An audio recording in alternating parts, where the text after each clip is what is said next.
966-5299. Toll free 800-790-0415 or soundbytes.org. Now, alongside Steve Ray and Dave Enright, here's Nick Francesco on member-supported Jazz 90.1. Good afternoon, Mr. and Mrs. American, all the chips in the PC. It is Saturday, the 11th day of November, Anno Domini 2023, and you lucky people, you're listening to Soundbites. I'm Nick Francesco. I'm Dave Enright. And I'm Steve Ray. And at 6 minutes after the hour, we are going to be bringing you news, views, things to choose, nothing loose, kick off your shoes, don't get the blues.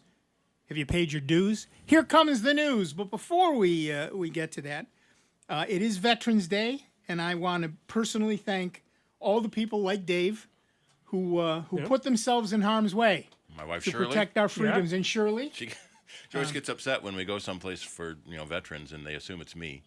Right. I suppose that is a natural assumption. It's the man, not the woman. But we went to that hasn't been true for 30 years. right. Well, that's when she was in the service. Right. Yeah. But we went to the Parenton Firemen's band concert at the Parenton Shell last year, and they had a big salute to veterans, and they had all the different branches stand up, and I really liked how many women were standing up. Apparently, there's a lot of women veterans in the Parenton area. Nice. Very nice. Anyway, thanks to each and every one of you for putting yourselves in harm's way for our freedom. Thank you very much. So if you know a veteran, be nice to them today. Well, be nice to them every day. Yeah, I mean... Be extra nice to them today.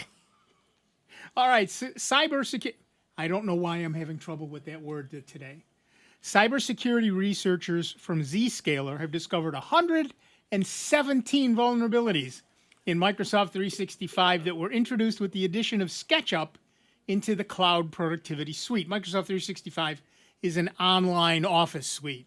So it's like Google Docs or iCloud. Which has been up there for a long time Right. and doesn't have issues. SketchUp, the 3D modeling thing that Google used to own? Exactly. To make matters worse, they claim to have managed to bypass the patches Microsoft released to address these flaws.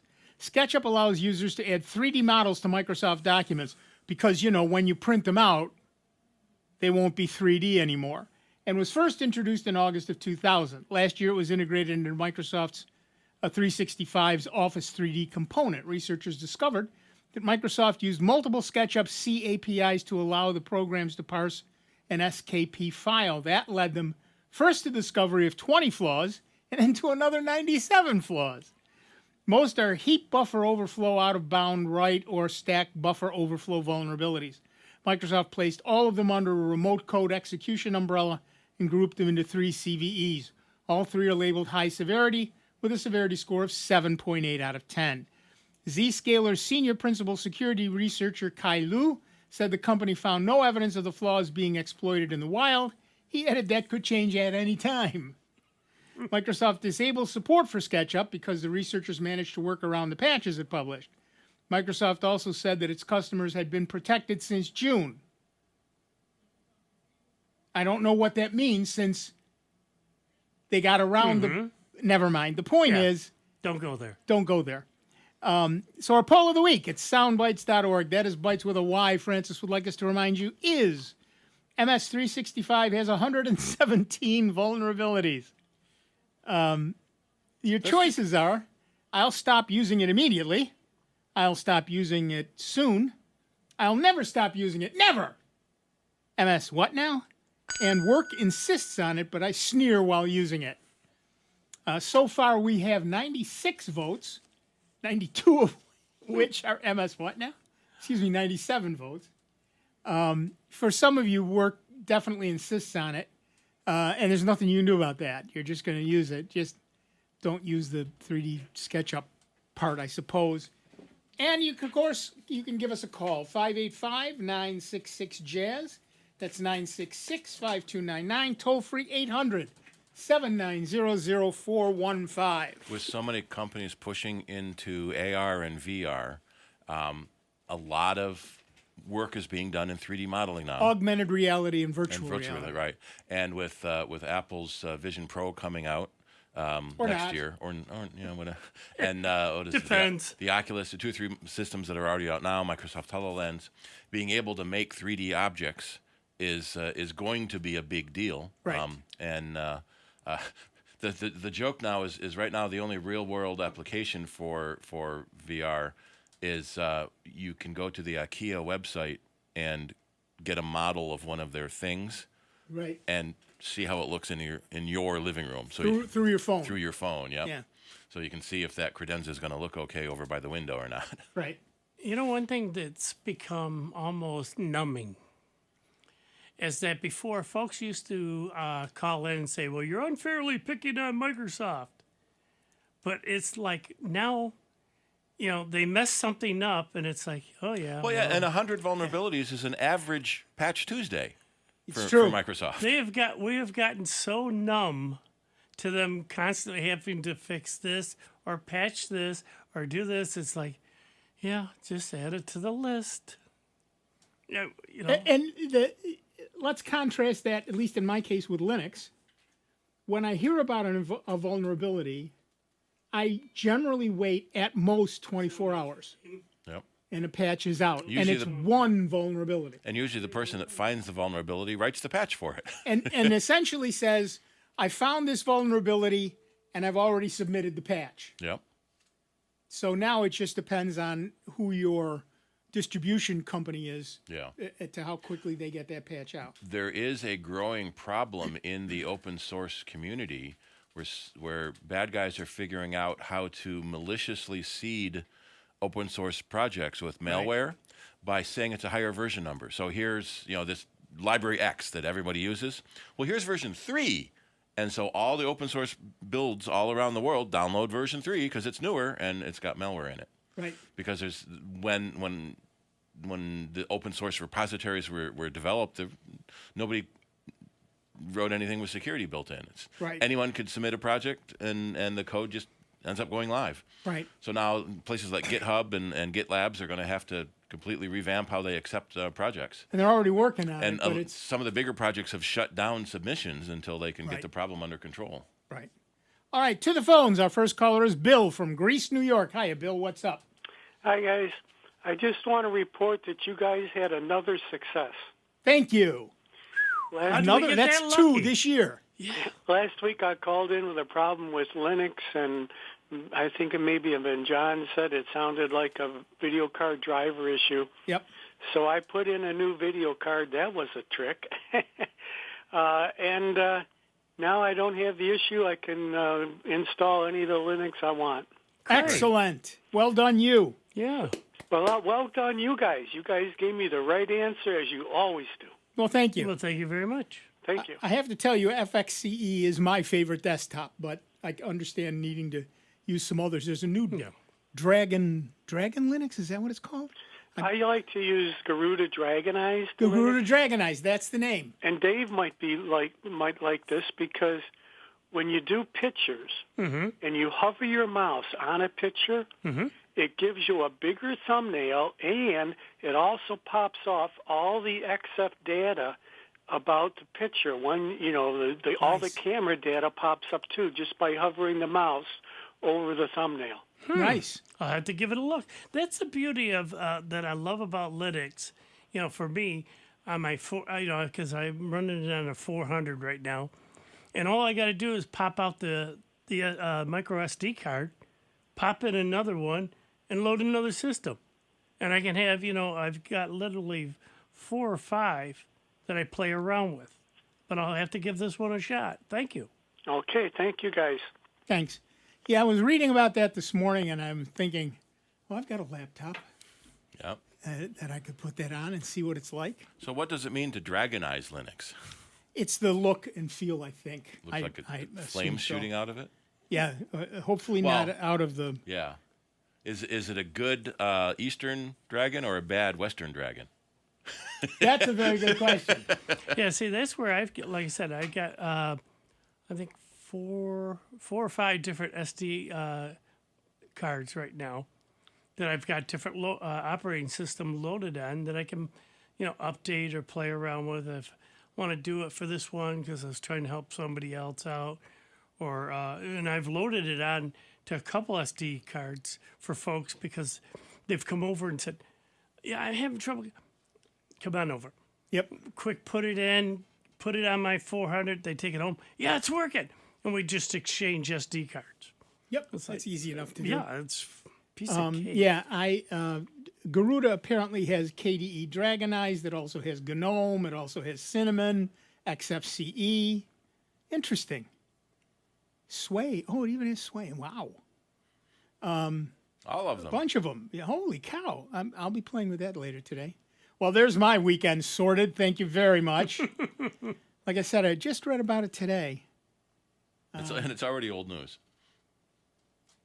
Yeah. Have to post a link there, Steve. In the Soundbites chat at soundbites.org/chat, Greaser1 says, hello from Los Lunas, New Mexico. New Mexico. It's 46 degrees and cloudy, non-sticking snow yesterday. Huh. And, Keep it down there. Keep it. You're welcome to it. God bless you. We've had a little of that here already. Yeah, we have. That was unbelievable. The idiots that came out on the road. Yeah. Every once in a while, the DMV has a moron day. They let all the morons out of their cages, give them keys to cars, and let them go, and spend the rest of the day rounding them up. Mostly they do that when it's snowing. Yeah. You know what I get ticked at is, all right, like I'm on 104, Yeah. 3-lane highway, right? I'm in the far right-hand lane doing 55, and I got somebody blaring the horn at me because I'm not going fast enough for them. Yeah. It's like, huh? Because they want to quick get up to that next exit, but Yeah. they're too lazy to go around me where the lanes are clear, and that's where you can go faster. And then they'll try to shoot past your 3 lanes to get to the exit ramp. Okay, so I'm getting on the expressway today, this morning, to come here. And I can see there is a sign that says they're narrowing the lanes. There's cones everywhere. There's a truck with blinking lights. There's another truck just past it with a sign with an arrow. There's another one that says lane disappears. There's another one that says lane narrows. Every single person on the left waited till the absolute last second to move over. Yeah, because they got to get that one car ahead. Unbelievable. Welcome to my world. I see it daily while we're driving around. That and running red lights. So Yeah. I'll let people in. They're nice. They got their signal on. Someone shoots up the shoulder to try to get in front of me. I won't let him in. No, I won't let him No, in. I'll crowd them out. I let a guy in. He was right there, and he had his blinker on. He Yep. slowed down. I let him in. The guy behind me honked Yep. 'Cause So now I you're one waved. car less. with all my fingers, Yeah. and let the guy in front of me in. Don't be a jerk. Yeah. Don't be a jerk. Well, It's just it's force. We're already going 7 miles an hour. It doesn't matter if you suddenly have to go 6 and you're 3 feet back. Well, you added a second to his commute. Yeah, I did. A second. have you seen what they have, though? There's construction going on 104 between Portland and Goodman because they're doing the bridge repair there. And then there's also over on 390, they're replacing some of the bridges there, so they're doing some work there. The highway department now has 2 new vehicles. And you go by them. One's a car, and the other looks like a utility van, with the side panels, the truck Sure. with the... What you don't realize, because they got them, no markings. They're just white with the reflective tape on them. But they do have these racks on them. And you see these things flashing. Like, warning lights or something like that. Yeah. They're cameras. Nice. And they're catching people going through the work zone exceeding the speed limit. And you get a ticket in the mail. My favorite part was once we got through the construction, people were peeling off to the left and flooring it. Yep. And as I was driving along, there's a cop pull this one over. There's a cop pull that one over. There's a cop pull this other one over. Okay.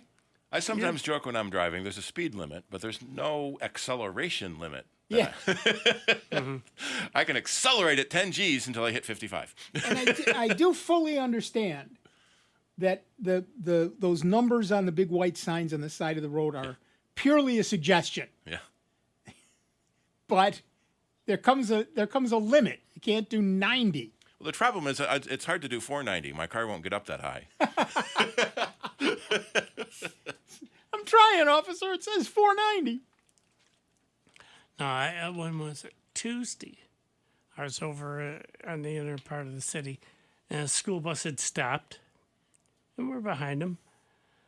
But this other car decided to go along the right-hand side. Try to quick beat him before he put the signs out because the flashes were coming on. I stopped, and so did the car in front of me. But this other guy came right along the roadside, tried to get by him. He gets by. All of a sudden, this cop car comes out from the side road. I always wonder about that. There's a whole bunch of people speeding, and the cop turns his lights on. Only the ones that feel guilty are going to pull over. Right. Well, was a story I read? Some cop pulls over a guy who's just driving ridiculously fast down the road, and the police officer walks up to the door. Says, "You know why I pulled you over?" And the guy said, "Well, yeah, my wife got arrested last week, and I thought you were bringing her back." I have a friend who's a police officer. He says, when I turn my lights on, I just look for where the brake lights come on. Yep. Good one. Those are the guilty people. Mm-hmm. Yeah. You know, your wife fell out of the car 2 miles ago. Oh, thank God. I thought I went deaf. Yeah, I know these jokes. Bada bing, try the deal. He's had to get an 11. To get back to some sort of computer-like thing. So when all the computers can talk to each other and say, I'm going to go this way, I'm going to go that way, I'm going to merge, then the speeds can go up. When we have completely automated working self-driving cars. Right, actual working self-driving cars. Yeah. The problem, two problems. First, people aren't going to be satisfied with that. Well, they don't want a car that self-drives. They want a car that drives like they drive. Yeah. Mm-hmm. Go so faster. they want to be first. They want to not let anybody in, et cetera, et cetera, et cetera. And that's not going to happen. We need Robert Picardo and Johnny Cab. Right. Well, like on mine, I got a Ford Escape. And right now, if I set the speed control, say, for 60. Right. And we're going along, and somebody pulls out in front of me, goes around the left-hand side, comes around, pulls in front of me, and they're going a little bit slower. Because I have it set on cruise control, my car automatically knows to slow down to keep that safe distance Radar in between. cruise. Yep. My wife gets scared when I test that feature on her Toyota. So I wanted to see if it would stop in the car. I have noticed it's a lot more aggressive than I am and much more aggressive than she is on how close it gets to the car in front of me. Yeah. And then when that car starts up again, my car will start up and follow right behind them again. But it gets awful. And there's 3 settings on the dashboard for how close it will let you go. How many And even if you car have the lengths? farthest away, it's still I can feel her tensing. You're going to slow down? No, the car will. Yeah. Eventually. my foot's on near the brake. Yeah. Well, The Chevy. Well, several people have it. They have something I think is called Super Cruise. I think, and it includes all that stuff: front radar, back radar, side radar. But also, they've mapped out a whole bunch of roads. Yeah. So you can quite literally let go of the wheel, and it will follow the road for you. It's not self-driving in the sense that there's also a camera. Mm-hmm. And if you close your eyes or turn your head or fall asleep or something, it stops. Yeah. It just stops. So you have to be paying attention and ready to grab the wheel. But it will do this. And both 490 and 390 have been mapped. And someday I'm just going to rent a car and try it. Yeah, our Toyota, you have to be gripping the steering wheel hard enough. Not just gripping the wheel, hard enough for the sensor to know it. Or it turns off the self lane guidance stuff. Right. Well, I've always thought that's the stupidest thing. Yes, if I'm falling asleep or not paying attention, you should keep that stuff on. Right. The radar cruise, the lane adjustment. I believe what Super Cruise does is stop the car. Yeah. I don't know if it pulls it over, but it stops the car. So, yeah, I mean, they're getting closer to self-driving cars, but the two things you have to realize. First, computer programs are written by humans, there's always going to be a problem. That's why all those captures say point out crosswalks and bicycles and buses, and we're training them. Or critters crossing the street. Yep. So you've got to be very careful about that. And the second thing is, it's never going to drive like you drive. I don't care who you are. Eventually, it's going to be like Will Smith in iRobot, where he gets yelled at for manually driving. Right. Well, it's not my fault the robots are out to kill me. Look, I absolutely get this idea. Kids got to go to practice. One's got to go here. One's got to go there. One's got to go the other one. 3 self-driving cars. Take the kid to practice. Come on back. Done. I get that. But the point is, first, be a better parent. Go with them. Secondly, it's just not going to, we're not there. Yeah. We're simply not there yet. And I don't know that we'll ever really be there. They've been saying another 10 years for like 30 years. Yeah. Part of the problem is, unless every car is self-driving, you're going to find that one idiot on the road, and that person is going to cause a problem. I said that years ago when anti-lock brakes were starting to get popular. It was in the high-end cars first. And so it's great if you have anti-lock brakes, but if the guy behind you doesn't, he's going to hit you. Right. But now that's kind of a standard feature across most cars. Yeah. Mine even has the feature that, like, if I'm going down a dark highway, it automatically turns the high beams on. And if a car comes at on, you, it turns them off. Yeah, it's like, oh. I'm waiting for the forward-looking infrared heads-up windshield display. Oh, some of the high-end cars have that now. There was it Cadillac? Somebody had a commercial where they showed a deer off the side of the road that you could not see because it was dark. Right. But the IR camera saw it, and a little warning light popped up and highlighted the deer on the windshield. Oh, yeah. Whoa. Heads-up displays are the best. Yeah. Cool. Yeah. Heads-up displays are the best. But I wonder if they'll say that's distractive driving.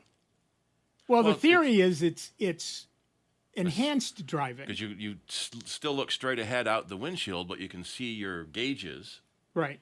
And you can see warning lights. Right. Like I say, the technology has come so far just in the years that we've been on the radio. I mean, think about it, folks. When we first started this show, 33 years ago, computers, took up your whole desk. They had 2 5 1/4 floppies, monochrome screen, and very limited memory. And the way you fixed problems was that big red switch on the side. Yeah. Yep. To where now you can have, matter of fact, most of the average phones are more powerful than the first computers that came out that were desktops. This watch is more powerful than the computers that took us to the moon. Yep. Yeah. Which, by the way, we don't go to anymore. Which makes me angry. Well, we're trying again. Artemis 2 is... the Orion capsule just got... The Super Gubby delivered the Orion capsule. Right, true. And somebody posted a picture of the Super Guppy landing. It's the weirdest looking plane. Yeah. And some guy said, wait, that's a real plane? It looks too stupid to be a real plane. Yeah. Well, at the Oshkosh Air Venture show last summer, they had both the Dreamlifter, which is a 787 with big bulges out the side for carrying airplanes, and the Super Guppy sitting next to each other. Right. Crazy looking planes. All right, we're going to take a quick break. We'll be back in just a couple of minutes with Dave Enright, Steve Ray, me, Nick Francesco, and you. Give us a call, 585-966-JAZZ. That's 966-5299. Toll free 800-790-0415. And we will be right back with a whole lot more of the longest running computer show in the known universe. That's Soundbites right here on member-supported Jazz 90.1. We will see you on the other side. Online 24 hours a day, 7 days a week at soundbites.org. More with Nick Francesco, Dave Enright, and Steve Ray next on member-supported Jazz 90.1. NBC News Radio, I'm Brad Siegel. Today is Veterans Day. The federal holiday is a day set aside to honor military veterans of the U.S. Armed Forces, past and present. National Veterans Day ceremonies take place At the Tomb of the Unknowns at Arlington National Cemetery in Virginia, national parks and most businesses are open, post offices are closed, and there's no mail delivery. A Georgia man is facing charges for allegedly threatening to kill Congresswoman Marjorie Taylor Greene. Sean Patrick Cirillo is accused of calling Greene's office Wednesday and saying he planned to shoot the lawmaker next week. He was taken into custody by the FBI. Over a dozen children have been safely evacuated from a pediatric hospital in Gaza. Hospitals across northern Gaza came under fire from the Israeli military Friday. The last operating pediatric hospital in the area closed down late Thursday. Some of those children made it safely to hospitals in Egypt. Brad Siegel, NBC News Radio. Does my breath smell bad? Be honest. This is Sandra Tsinglow with the Lowdown on Science. Worrying about bad breath is the worst, and you can't ask just any stranger to check it for you. But Ha-Min Shin and researchers from KAIST and Samsung in South Korea want to help. Is it something you ate? Not necessarily. Chronic bad breath, or halitosis, happens when someone exhales a chemical called hydrogen sulfide. It's associated with a swampy smell, like rotten eggs. The researchers learned that another chemical, tungsten oxide, can react with hydrogen sulfide. So they made a thumb-sized device that contains tiny particles of tungsten oxide. They compared the device against an existing tool used to diagnose halitosis. When volunteers blew into the device, the tungsten oxide reacted, showing that the stinky chemical was present. The sensor was almost 90% accurate, and it's simpler and more affordable than current methods. Someday soon, you won't have to rely on your friends to smell your breath anymore. You can test your own. Until then, who wants gum? The Lowdown on Science is produced by LDOS Media Lab in partnership with the University of California, Irvine Science Communication and 89.3 KPCC, and made possible with the generous support of the Fuse Family Foundation. On the web at LOHDOWNonscience.org. Here's another great reason to renew your Jazz 90.1 membership. The Jazz 90.1 member card and new mobile app. You'll automatically receive the card when you renew with a gift of $90.10 or more. You'll also be able to take advantage of tons of dining opportunities throughout the region, giving you 2-for-1 entrees or other savings at your favorite restaurants, and a great excuse to explore even more. Dine your way around town, all while supporting a station that nourishes your need for quality programming. Members supported Jazz 90.1. What if you were wearing something sexy? What if you were drinking? What if you made the first move? No matter what, sexual assault is never your fault. Support is available 24/7 through the National Sexual Assault Hotline. Call 1-800-656-HOPE or visit RAINN.org. That's RAINN.org. This is Christina Ricci with RAINN, reminding you it's never your fault. Brought to you by RAINN and this station. Are you thinking of adding a pet to your family? Greece Residents Assisting Stray Pets, or GRASP, is committed to reducing the number of homeless pets by placing dogs and cats into compatible, loving, permanent homes. For more information on how you can give a homeless pet a second chance through adoption, visit graspinc.org. GRASP, striving for the day when every dog and cat will live in a loving, safe, and healthy home. As a parent, you know you can't prevent every accident. Add a mouthguard to your child's sports or recreational equipment list to help prevent the impact of a painful and costly facial injury. If your child does sustain a facial injury, seek an evaluation from an oral and maxillofacial surgeon.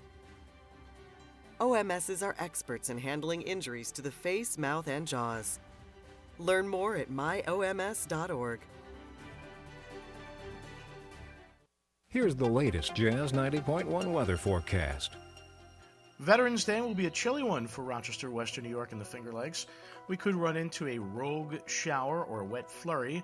Otherwise, we'll see more clouds than sunshine, the high temperature near 40 degrees. For your Saturday night, we'll see a mixture of clouds and starlight. We have another temperature in the upper 20s. It's mostly sunny for the day on Sunday. The wind does shift into the north during the course of the afternoon, sending the temperature downhill, the high only near 40. I'm meteorologist Josh Nichols for Jazz 90.1. And currently right now we've got overcast skies. It is 40 degrees here at the studio and 41 degrees at the airport. Jazz 90.1. This is Rob Linton. Join me weekdays from 4 to 6 on member-supported Jazz 90.1. I don't know why, but I'm like losing my voice. But Me too. I don't have laryngitis, though. Yeah, I know. I don't know what it is. I'm doing it too. All right, welcome back, everybody. I'm Nick Francesco. I'm Dave Enright. And I'm Steve Ray. And at 35 minutes after the hour, we are Sound Bites. It's the crazy weather changes. That's part of it. That's certainly part of it. J.M. Roch says in our chat, says, you know the techniques that were used to confuse robo-taxis in California? They put road cones on the hoods, brought the whole fleet to a standstill. I've seen that. Because they're designed to avoid road cones. Yep. If the road cone is right in front of the camera, they're not going to move. Did you see the pictures of the little delivery robots that got stuck on a closed sidewalk? And there are just 20, 30 of them lined up because they don't know how to get around the closed sidewalk. Yeah. It's there's a lot of work left to do. When Steve Wozniak, the co-founder of Apple, suffered a dizzy spell on Wednesday, he took a precautionary trip to the hospital and learned that he had suffered a minor stroke. A day later, he said in an interview the hospital released him and he was doing good. The health scare came during a trip to Mexico City where Mr. Wozniak, 73, was slated to speak at a conference called the World Business Forum. The dizzy spell hit him as he was typing at his computer, he said. The hospital did an MRI, he added, and determined that he had a small capillary leak as well as symptoms of vertigo. Mr. Wozniak flew home to Los Gatos, California on Thursday and was waiting for dinner to be served when he talked with the New York Times about this. I'm back home and feeling good, he said. The worst part of the experience, he said, was that the hospital required him to stay on a gurney for 24 hours and wouldn't let him roll onto his side. Oh, my Lord. That's me. I do not sleep on my back. And when I went in for my torn quadricep, they had me lying on my back for 24 hours. Oh, no. I couldn't. I Can't couldn't, sleep. I couldn't do it. I'm dead tired, wide awake. Yeah, exactly. The health scare, he said, means that he will have to cancel a number of trips for speaking engagements in Dubai, Medellin, Colombia, and Baku, Azerbaijan. That's life for me in the busy times, Mr. Wozniak said of the travel. Known as Woz, Mr. Wozniak built the first Apple computer in 1976. The business he and Steve Jobs built helped popularize the personal computer and became one of the world's most influential technology companies. Mr. Wozniak left Apple in the 1980s, but has remained close to the company and regularly attends its high-profile events. His legend at Apple helped him build a huge fan base among tech enthusiasts, and the fact that he's just the nicest human being on the planet. And his celebrity broadened beyond tech in 2009 after he became a contestant in the popular show Dancing with the Stars, where I believe he did the worm. Yep. That's images are seared into my retinas. Well, there's nothing really to say about this. I'm not going to make a joke. We wish Mr. Wozniak well. Give us a call, 585-966-JAZZ. That's 966-5299. Toll free 800-790-0415. And he credits watching Star Trek and going to conventions when he was a teenager to his interest in computers and the future and creating the Apple. Well, the whole thing behind the first flip phones. Yeah. The people who invented it said, took it from Star Trek. Yeah, we want to be Captain Kirk. Yep. Well, it's just like back in the day, the 80s and that. I can remember, we used to go down to Atlanta for the computer show down there. And I got to meet Dennis Hayes. Oh, yeah. He was a real down-to-earth person. Yeah, nice For guy. real. Did you go screech, boing, boing, boing to him? Yeah. No, the real. You can only talk to him if you prefaced it by saying AT. Yeah. One guy I was surprised. Boy, that's a deep cut. You have to be a serious geek to get that one. Go ahead, sorry. No. We were at dinner with some friends and that. And all of a sudden, Peter Norton goes, "You guys here for the convention, right?" Yeah. Mind if I sit with you? No. It was sad. We were there for close to 2.5 hours. Does he fold his arms the whole time? That logo. For 40 years, he had his arms folded. He did that on stage. Yeah? He came out and he had a suit coat on. He goes, no. Hold on, folks. You got to know Peter Norton, folks, if you've ever seen a picture of this guy. He's a thin guy, looks like a professor. But he came out on stage. He had his suit coat on, his white shirt and tie. He goes, "No, this isn't right." So he takes off the suit coat, puts it on the back of the chair, rolls up his sleeves, Yep. folds his arms in the front of him. He goes, "All right, let's get started, folks." And boom, off he went. And we asked him a few questions, but he met us later that night when we were having dinner. And he goes, "Do you mind if we sit?" "No, come on." And he went through the whole scenario, how him and a couple other guys developed the software in their the garage. Yeah. Yep. You know, because they set up everything out there. Because Norton Utilities was the program that everyone used to fix their damaged hard drives. Yeah. Always made me think, why does the hard drive get damaged in the first place? Let's work on that. Yeah. Let's hit the cause, not the symptom. You know, he actually trademarked that pink shirt, folded arms look that was on the cover of the magazine in 1985, the pink shirt book. Oh, really? The Programmer's Guide to the IBM PC. Yep. Yep. Well, and those were the days when you could put all the information there was in a book. Yep. Nowadays, you can't fit it all on the internet at this point. It's well, he had some really good utilities, too, for fixing different things. Great utilities. You know, and then he sold it to and Semantic. they just started throwing everything into it, and it just wasn't. Ghost was one I used a lot. There was a while there where the people at Semantic stole Steve Gibson's SpinRite and moved it into Norton Utilities. And Steve had to sue him for it. Nice. Oh, really? Because SpinRite is the ultimate mass storage hard drive and maintenance utility. Yeah. So you run SpinRite, then you don't need Norton. That's exactly right. That is exactly right. SpinRite is an amazing program. There were stories Steve has told about Compaq had a site license, and every hard drive that came into the Compaq loading dock, thousands of them a day, had SpinRite run on them, and 30% were sent back as defective. Yep. Hard drive manufacturers kept calling Steve saying, please stop doing that. So how many drives are defective before they leave the factory, and then another 30% are defective when they make it to the customer? Yep. Well, as time goes on, we find that quality control is going by the wayside. Mm-hmm. Cheaper components, and it's happening to everybody. Everybody from Apple down to they'll play the name it. percentages. Yeah. Well, and the really annoying part is that, say Apple wants this quality, something doesn't make it, well, then the knockoff company down the road will Buys take it, it just right. fine, and it hits the market, and people think it's just as good as Apple. There was iFixit? One of the big companies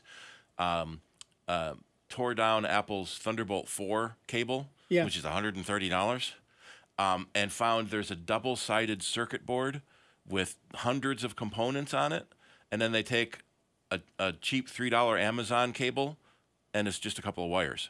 Yeah. Yep. And that's why your data gets corrupted when it's being passed back and forth over those just a couple of wires. There's no circuitry maintaining the integrity of the data. That's exactly right. Sometimes cheap is too cheap. Well, again, it goes back to the old adage: you get what you pay for. That's right, and you pay for what you get. Mm-hmm. Yeah. And you buy cheap, you're gonna get cheap. Just the way it is. And look, for some things that's fine, and for some people that's fine. Mm-hmm. I tend to buy refurbished computers. I know what I'm doing. Yep. And I can handle it when there's an issue. Except for taking off the cover. If it's software, I can handle it. But I don't recommend that to anybody else. If you're going to buy a computer, buy something new with a full warranty and get somebody else to look. I just call Dave. That's the easy. That's the easy way to do it. You ever want to see him sweat, folks? Oh, I don't do hardware. I'll do software all day long, all week long. Sometimes that's what it takes. But I don't do hardware. But I have not had. I buy a lot of stuff off of Woot. It's refurbished and it's inexpensive and it all works. And I don't have a problem with that. You get a 90-day warranty or whatever, and if it runs for 90 days, it'll probably run for 10 years. A lot of people ask me if buying refurbished is worth it. And it's a complicated answer, because if you know how to fix when the problem comes up, it is worth it. Yeah. Why is it refurbished? Was it somebody bought it, didn't like it, returned it? Okay, that's probably fine. Did somebody buy it, have so many problems with it they couldn't stand it anymore, and then return it? Right. Even though it gets refurbished and components are fixed, that thing had something wrong with it. So yeah, and I mean sometimes you can get a computer and that they say it's refurbished, and they bring it in. and all they basically do is test it out, make sure it's all running. So if that person had set, say, the Windows already up, right, and the company didn't bother to do a reset because you're buying a refurbished machine, they're just worried about reselling it. You bear the responsibility to reinstall the software and Right. get it back up and running. Well, and that's the other thing. You gotta I be put comfortable Linux with on it. everything. So if somebody's put a bad version of Windows on it, or it's corrupted, or it's got malware on it, I don't care. Yeah. It's going to be reformatted. I'm done. Doesn't matter. Doesn't matter to me. So the circumstances are very different between me and you, and that's just the way it is. So. But too many people see, it's $200 cheaper, I'll buy it. Yep. And then if you luck out and nothing's wrong with it, great. But if you start having problems with it, that $200 wasn't really a wise investment. Right. I remember at one time when I was still at the computer center, I had a guy who came in every day asking all kinds of questions.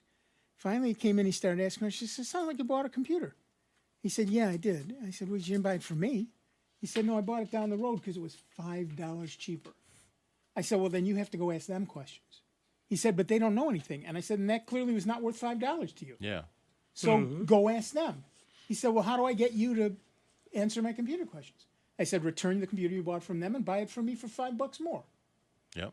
That's all. I was talking to Dave before the show. We had a customer a little while ago that was mad that he couldn't figure out how to get something to work, and he wanted us to give him the name of some of our other customers so he could call them and have them come over and get it to work. Nice. Well, we offer a service that if you can't figure it out, we do it. That's our business model. Yeah, exactly. I don't want to pay you. Well, okay. Then don't. Then don't. That's fine too. And we're not going to give you our customers' names. That's exactly right. Yeah. Sorry? Not that sorry. We can't give out their names. That's privacy. That's right. All right, back to the phones. Our next caller is Mark from Greece, New York. Hiya, Mark. What's up? Good afternoon. You were talking about buying refurbed or, stuff like that. Certain things you really shouldn't buy refurbed, like TVs and computer monitors. Right. Not refurbed, but used, because they have planned obsolescence. Well, even if it's not planned obsolescence, and there's interesting bills moving through Congress now to outlaw planned obsolescence. Right. Electrical components have a certain life. How hot they are, heating and cooling cycles. This chip is only going to last 5 years. Right. And nothing you can do about it. Because people want cheap, and so if you want, we joke. My parents got a television the same year they got me, and it lasted 18 years.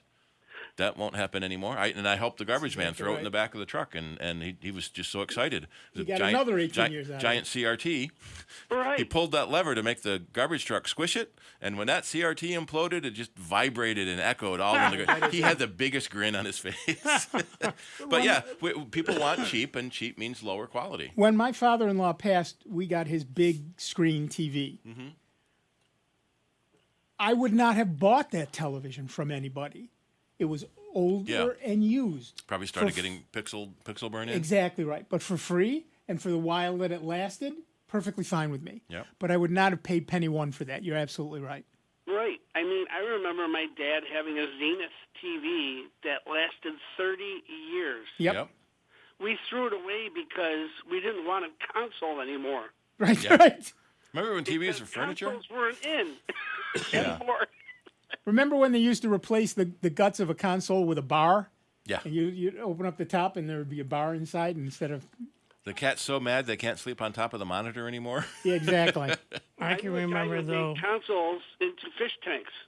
Yep. Yes. I can remember going down to Key Drugs because we had to take the tubes Oh, out yes. of the TV. Why did the drugstore have the tube tester? And they had the tube Wouldn't it be the tester. You hardware had to store? go down there, put it in the tube tester to see if it was any good. And then, I need this one replaced. You get the replacement, go home, plug it in, and, now we can watch TV for a Sunday afternoon. Yep. I remember those at Radio Shack, too. Yep. Yep. Well, that was my favorite part of going out with my dad on a Saturday. Yeah. Take a few tubes and test them. Supposedly, Radio Shack is making a comeback. That's in what they some say. Some cities. That's what they say. We'll see. Well, the maker movement is growing, so people need what Radio Shack used to be. That's what we went to Radio Shack and Goldcrest Electronics. Oh, and you buy all the cool little things and build stuff. Yeah, he just sold out a few years ago. Now he went over And to the retired. corner of Culver and Goodman. Yeah, he sold the business, and now it's a sub shop. Mm-hmm. Yep. I hate going to Amazon to buy things that I used to get at Radio Shack. Yeah. Because 9 out of 10 times I'd run into something and go, oh, I'll just go there and get it right away and fix the problem. Yeah, there's no more good electronic stores around. They turned into a cell phone store like a lot of other electronic shops. Mm-hmm. Where you can't. So If you the want components were this one little thing in the back. Right. If you want interesting stories, go to YouTube. There's a guy called The Company Man who talks about the rise and fall of so many companies, and Radio Shack's one of them. It's a great channel. Oh, I'll check it out. Thank you. Yeah, he's called The Company Man. But anyways, never ever buy a floor model TV that's been on the sales floor. Right. Yeah, you because it's never already know lost how half much its life life. you're Probably. going to get out of it unless you get a full warranty and everything else out of it. Yep, I agree. So- Ask them about the warranty. When they tell you it's only 90 days Yeah. or 30 days or 15 days. It better be a really good deal, like really good. Well, if they don't have faith in it, why should you? Yeah. You know, I get that. Dirt cheap. I remember that when we were doing custom PCs, we were buying enclosures with a 300-watt power supply for $15. Yep. And they had a 15-day warranty. Yep. But they were $15. Well, yeah, exactly. And that's what you need when you're making PCs on the cheap. And the fact is, when you buy 100 of them, if something doesn't work out, you just swap a case. Yeah. That's a little different than I bought one. Yeah. I get it. Thanks, Mark. Okay, have a good one. You too. Yep. Yeah, it's a. We all look for the bargain, but sometimes the bargain is not a bargain. Yeah. You get what you pay for. Yep. Like I said, for some things I don't mind buying refurbs. I don't mind buying what's basically used. But you got to be aware and you got to be careful. I bought an old many years ago. My second car was a Chevy Bel Air. Great car. Great. 3 on the tree. Great car. Had 150,000 miles on it. I put 150,000 miles on it. Sold it to a friend for $1. He put 150,000 miles on it. Finally, it died. We took the engine out to be the weight base for his telescope. But we then, had them. I was there when we had a little ceremony when they towed away the car. The guy hooked up the car, started forward, and the frame broke in 4 places. Whoa. Sometime before I bought it, it had been in an accident.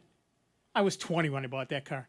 And the frame had been broken in 4 places and welded. And we put, 300,000 miles on it? Yeah. But, now, if you brush the side of a car, it falls apart and you can't do a thing with it. But, those were the days. That was a great car. There was an episode of Top Gear in England where they got used cars, cheapest used cars they could find, like for £1,000, and had these different races with them. And they were all laughed at James, who got a Mercedes. It's a Mercedes, because it had 800,000 kilometers on it. Wow. Well, okay, that was a taxi somewhere. Yeah. With that much mileage on it. And after the race, he sold it to a taxi company who turned it back into a taxi, put another 800,000 kilometers on it. Yep. I always wanted the what do they call it? The taxi that were checker cabs. What did they call those? I forget what they call the car, the actual car.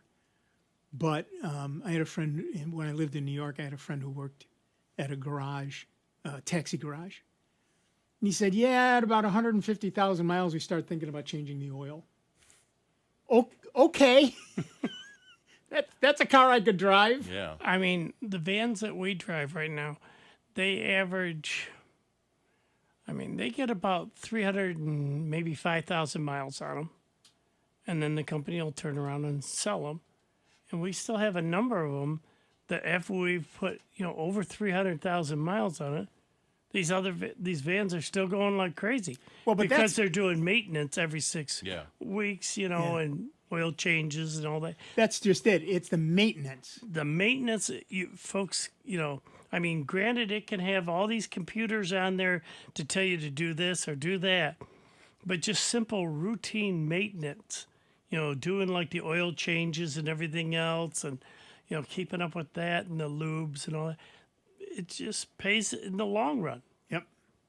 Yep.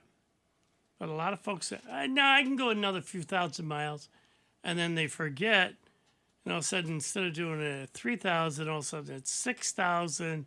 Yeah. And that oil's starting to look like tar. Yep.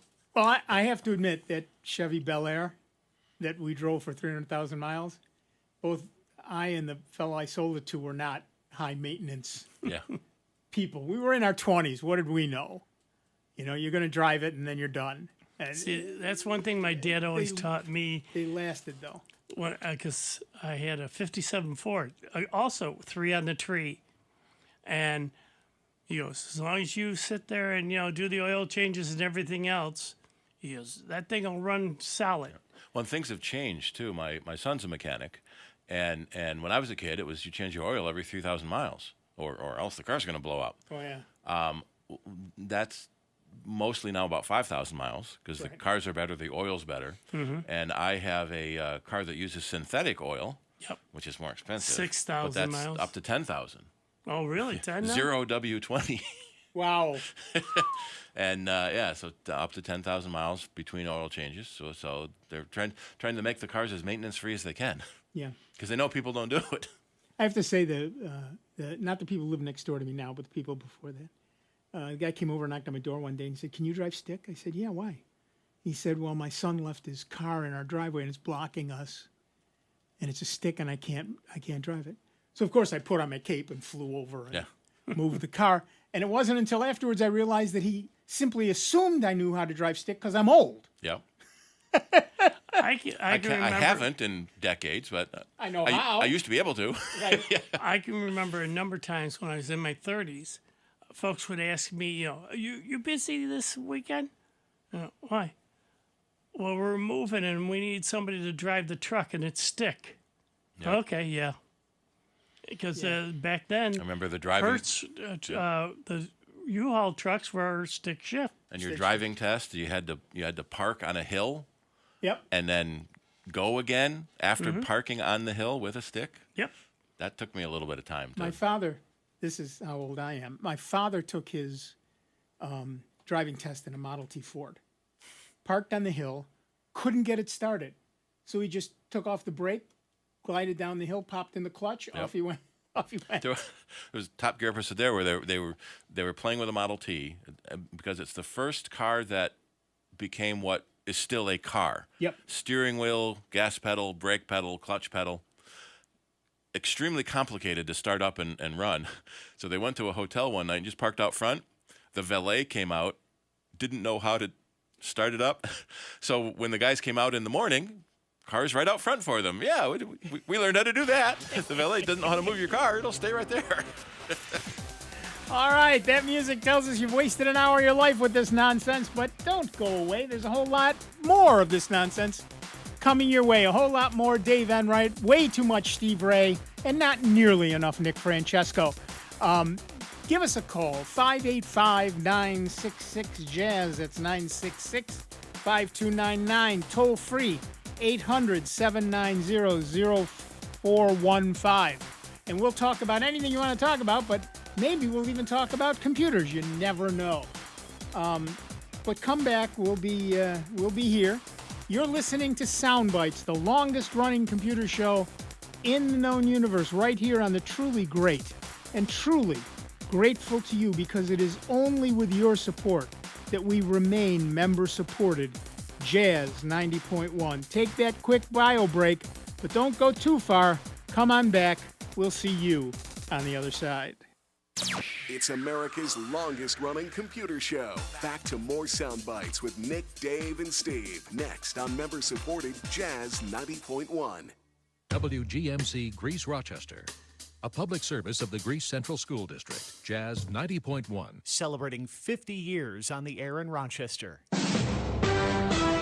NBC News Radio, I'm Scott Carr. Protesters across the U.S. are calling for a ceasefire in Gaza. Trains in New York's Grand Central Station were brought to a halt last night after the terminal was shut down amid pro-Palestinian demonstrations. As French President Emmanuel Macron warns in a BBC interview, Israel has to stop bombing Gaza and killing civilians. Macron says there was no legitimacy for the bombings. Former President Donald Trump's classified documents case will go to trial in May. The judge in the case has denied Trump's request to delay the trial until after next year's presidential election. The official Rockefeller Center holiday tree has arrived in New York. The 80-foot-tall Norway spruce cut down from Vestal, New York, will hold decorations including 5 miles worth of more than 50,000 LED lights, topped with a 9-foot-high, 900-pound Swarovski star adorned with 3 million crystals. Scott Carr, NBC News Radio. Jazz 90.1 is supported in part by our members and by Poinsettia Poinsettias. Poinsettias come in a variety of colors from white to shades of pink and red. Poinsettias are compact in size and can be used as holiday decor on tabletops and mantels or as a festive centerpiece. Poinsettias can be found at garden centers, big box stores, and other plant retailers. More information at poinsettia.co. That's PRINCETTIA.co. Jazz 90.1 is supported in part by our members and by the Great Courses How to Grow Anything DVD series hosted by Melinda Myers. The Great Courses How to Grow Anything series consists of 4 DVD courses that provide gardening tips and information on food gardening, landscape design and care, container gardening, flower, tree, and shrub care, and more. More information is available at melindamyers.com. That's melindamyers.com. Here's another I Love New York travel tip. Why stay in an ordinary hotel when you can sleep in one of New York's many unique lodgings? In the Thousand Islands, play King and Queen for a night at the 100-year-old Singer Castle on Dark Island in Chippewa Bay. Tour the castle by day, and then spend the night in the Royal Suite, where you'll have an entire wing of the historic edifice to yourself.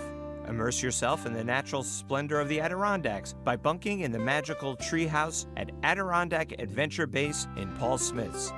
In the greater Niagara region, step into a time capsule of luxury, history, beauty, and culinary euphoria at the renovated 1865 Bent's Opera House, a once prominent entertainment venue that is now a 10-room boutique hotel. For more information on these and other unique lodgings in New York State, visit iloveny.com. A room made for you. It's easy to love New York. November is National Lung Cancer Awareness Month. Lung cancer is a leading cause of death in the United States. Smoking is a major cause of lung cancer, but even if you have never smoked, you can still be at risk. Black Americans are especially at risk for lung cancer and have a greater chance of dying from it. Research shows that early detection with CT screening can lower the risk of death in certain people based on their age, general health, and smoking history. For more information, visit radiologyinfo.org. I'm William Shatner. I've been around a long time, but I'm truly humbled when I see the real battles our brave, paralyzed veterans have faced defending our freedom. I was on a routine patrol, and we were in the desert of Kuwait, and the vehicle flipped and landed on top of me, which left me paralyzed from the waist down. Okay, folks, this is heroism. That's why I'm proud to support Paralyzed Veterans of America. Go to pva.org to learn how you can make a difference. Hi, I'm Maria, and I ended up in the hospital with COVID for 130 days, 70 of which were spent on life support. At 41 years old, I was healthy and had a lifestyle filled with work, friends, and travel. Everyone 6 months and older should get their COVID and flu vaccines this season and keep all immunizations up to date. To learn how to protect your family, visit vaccinateyourfamily.org/learn. Welcome back to America's longest-running computer show, Sound Bytes, on member-supported Jazz 90.1. Get online now. Call 966-JAZZ. That's 966-5299. Toll-free 800-790-0415. Or submit your question by email at soundbytes.org. Once again, here's Nick Francesco, Dave Enright, and Steve Ray on member-supported Jazz 90.1. Welcome back, everybody. I'm Nick Francesco. I'm Dave Enright. And I'm Steve Ray. And at 5 minutes after the hour, we are hurtling headlong into the second hour of the longest-running computer show in the known universe, Sound Bytes, right here. Still? On member-supported Jazz 90.1. Lost track. Unbelievable. And you can give us a call at 585-966-JAZZ. That's 966-5299. Toll-free 800-790-0415 while I read this news item. I was going to say, the ever-vigilant Rob Linton has posted the Jazz cruise tickets are going to be starting on sale December 1st. So we're already looking forward to next summer. That is the best. Spending the day on the canal, listening to good music, chatting with good people. It's a great thing. All right, so maybe the new titanium iPhone isn't as solid as it seems. Apple recently released a critical update for iPhone 15s following reports of bugs linked to virtual payments and car-related issues. Specifically, several BMW owners said near-field communication, or NFC features, like Apple Pay, broke when their iPhone 15, iPhone 15 Plus, iPhone 15 Pro, and iPhone 15 Max were wirelessly charged on their vehicle. Virtual keys for BMW, which acknowledged the problem last month, also failed. Other reports say Toyota Supra owners were affected as well. Apple's solution is Update 17.1.1, which provides bug fixes, quote, end quote, to problems with wireless charging in certain cars and a weather icon lock screen glitch. Installing the fix is simple enough. Users can just go to their settings and find the software update tab while their phone is connected to a power source and Wi-Fi. Automatic updates can be turned on as well. Bug fixes for Apple products have become so crucial that the company is holding off on developing new software updates for next year to fix code glitches on current devices. Apple's solution is, wait, I just read that one. Boy, oh boy. Either not enough coffee or too much coffee. Exactly. The titanium iPhone 15 Pro and Pro Max have also come under fire for uncomfortably overheating during usage. In an Apple forum, one customer said their device was, and I quote, too hot to hold. Apple analyst Ming-Chi Kuo warned this phenomenon is likely connected to design compromises to reduce the phone's weight. Apple blames software and app-related bugs for the problem, not its titanium frame. How's your iPhone 15? Give us a call if you can. 585-966-JAZZ. That's 966-5299. Toll-free 800-790-0415. See, that goes back to the same old problem that other companies are experiencing too. They try to get it thinner so it's lighter weight. And people put freaking cases on the things and make them heavier anyways to protect them. Put an OtterBox on, it's what, another 15 pounds? Yeah. When this story first broke, we were wondering why BMW and Toyota. So obviously it was some chip that they both bought. Right. But you wouldn't think BMW and Toyota, maybe BMW and Acura, but turns out the Toyota Supra is a BMW Z4 underneath. Right. And that's why they were both affected. Z4 here in America. I was using the European pronunciation because it's a European car.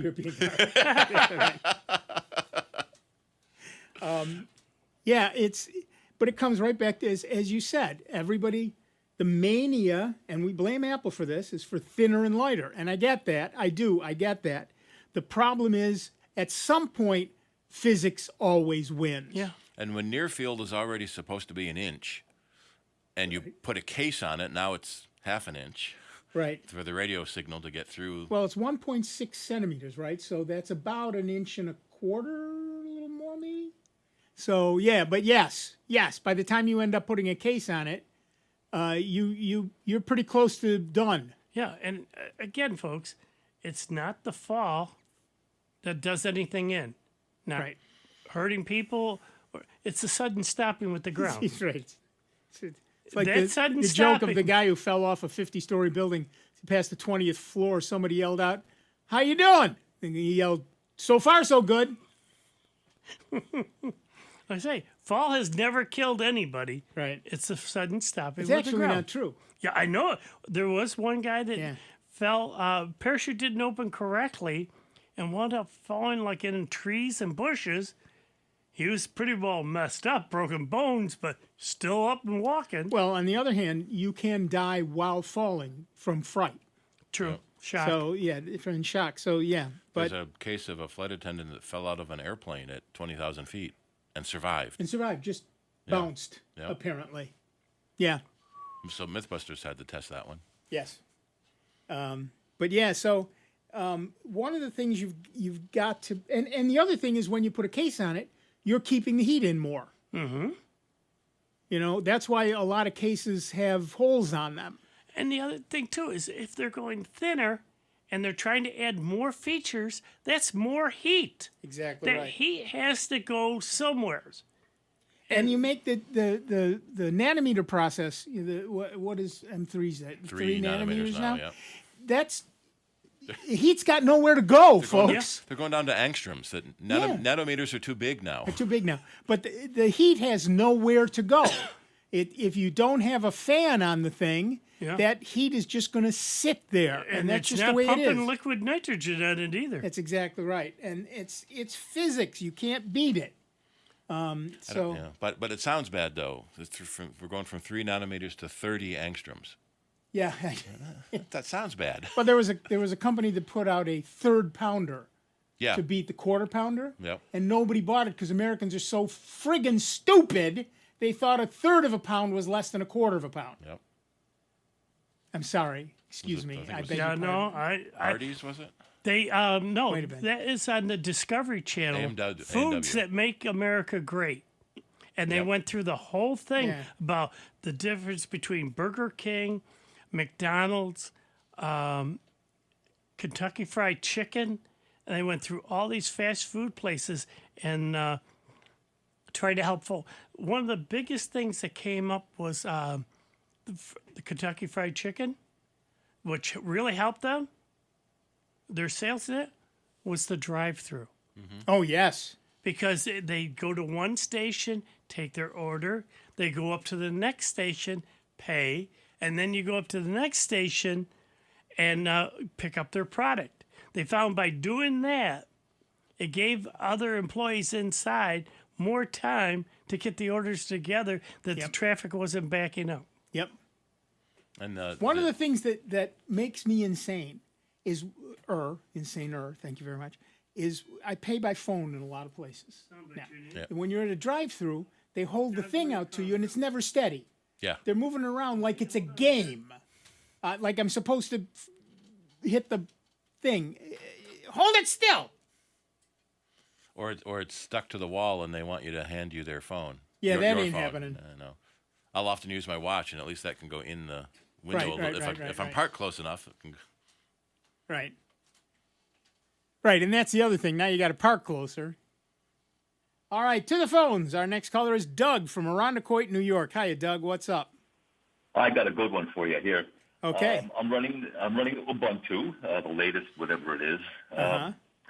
And one of my backup methods involves sending one big folder up to Google Drive, which used to take about 20 minutes, maybe. But recently it began stopping on a file number in the 600 range. I've got 1,061 files as of today, 7.7 gigabytes. So that's, anyway, that number goes up and down as I remove a file or two or add a file or two. Sure.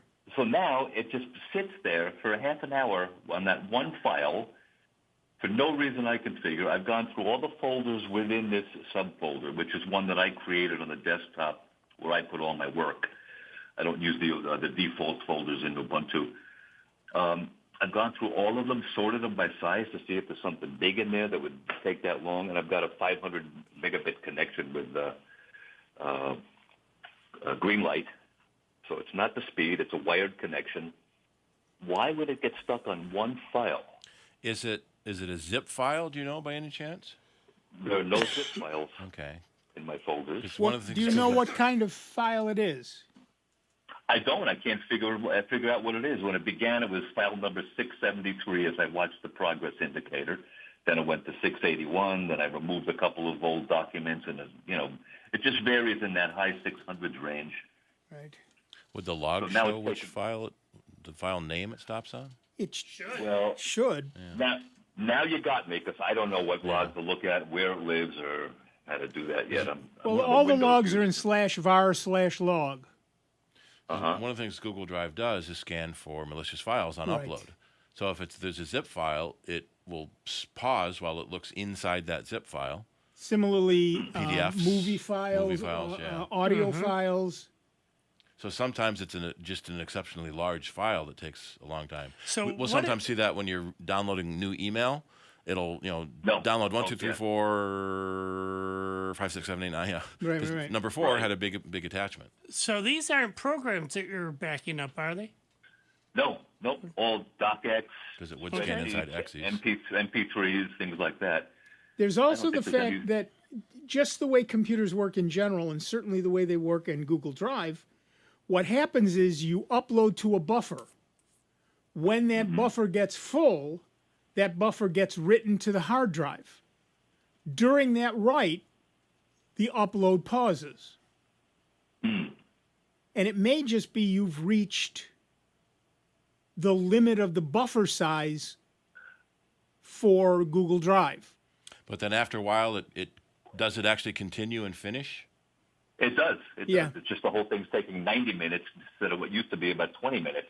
So I'm seeing a suggestion to clear the cache in the Google Drive app. Is this on Android or is this on a computer? It doesn't say. No, it's on an Apple. It's an Apple laptop using Ubuntu. So if there's a cache, I'm not using an app. I do this through Firefox. Right. So you could, I suppose, clear the cache in Firefox. But what it sounds like to me is you've just filled the buffer. And it now has to write that buffer before it can move on. So if you had less than the buffer size, say, what did you say? It was 7 gig? Yeah. Let's say you had 5 gig. It wouldn't buffer. Because let's say maybe the buffer is 6 gig. I'm just making up numbers because I don't know what the buffer size is for Google. Yeah. But, let's say it's 6 gig. So you upload 5 gig, it all goes up into the buffer, and then you're done. And it writes in the background, that's the point of the buffer. And it writes in the background, you don't even know it. It doesn't matter to you. You're done. And with 500 meg upload speed, it may be just sending too much for the other end to accept it that fast. Some router between you and Google is overwhelmed. Gotcha. Right. So this has nothing to do with Firefox per se, then? No, it could be this. No. Probably it's not. called it's part of the World Wide Web. Not everybody has the latest and greatest machinery or gateways and everything else, and depending on the time of day, things can get jammed up. There's a variety of circumstances that could, attribute to the slowdowns. One thing I might suggest is if you're conversant with this stuff, you might write yourself a cron tab file, a cron tab command that does it at 2 a.m. And then you don't care how long it takes. Are there other browsers that you could try? Sure. That would let you know if it is a Firefox problem. That's true. There's like 200 browsers that are available for Ubuntu, so you can easily use, anything from Chrome to Brave to Opera, to, whatever. But one thing, this is what I do. I probably am having the same issue you're having, except I don't know it because I've set it up to happen at 2 a.m. You don't care. What was the name of the file you were suggesting? It's called what you do is you write what used to be called batch files under Windows. It's just a script. It's a command file. And you then, there's a thing called cron tab, CRONTAB, the cron table. And that's a thing that says, it basically is a thing that says at 4 a.m. do this. At 2 p.m. do that. Once every hour do this. Whatever that is, right? So for that,